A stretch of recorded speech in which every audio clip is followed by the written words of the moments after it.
ziua aceea, Moise a jurat și a zis: țara în care a călcat piciorul tău va fi moștenirea ta pe vecie, pentru tine și pentru copiii tăi, pentru că ai urmat în totul voia Domnului Dumnezeului meu. Înainte de a începe împărțirea țării, Caleb, însoțit de conducătorii seminției sale, s-a înfățișat cu o cerere specială.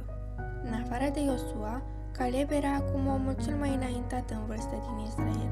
El și Iosua fuseseră singurii dintre iscoade care aduseseră un raport bun despre pământul făgăduit și care îmbărbătaseră poporul să meargă și să-l cucerească în numele Domnului. Caleb i-a amintit acum lui Iosua făgăduința dată pe vremea aceea cu privire la răsplătirea credincioșiei sale. Țara în care a călcat piciorul tău va fi moștenirea ta pe vecie, pentru tine și pentru copiii tăi, pentru că ai urmat în totul voia Domnului Dumnezeului tău. De aceea a prezentat cererea de a-i se da Hebronul ca moștenire.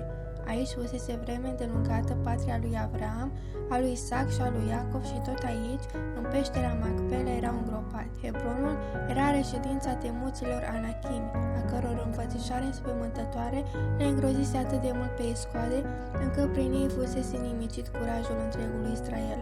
Acesta era locul pe care mai presus de oricare altul, încrezându-se în puterea lui Dumnezeu, îl alisese Caleb ca moștenire. Cele cerute i-au fost acordate fără întârziere.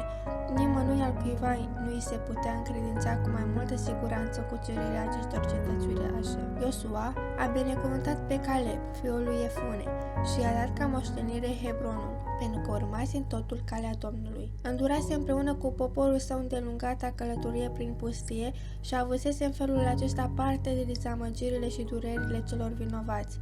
Cu toate acestea, nu se plângea, ci preamărea îndurarea lui Dumnezeu care îl ocrotise prin pustie în timp ce frații lui mureau.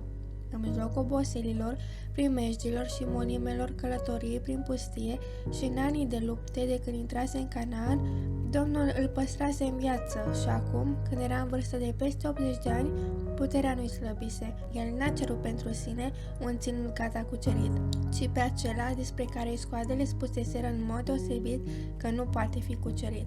Cu ajutorul lui Dumnezeu avea să smulgă cetățile acestea ca din mâna uriașilor acelora, în fața cărora credința lui Israel se clătinase.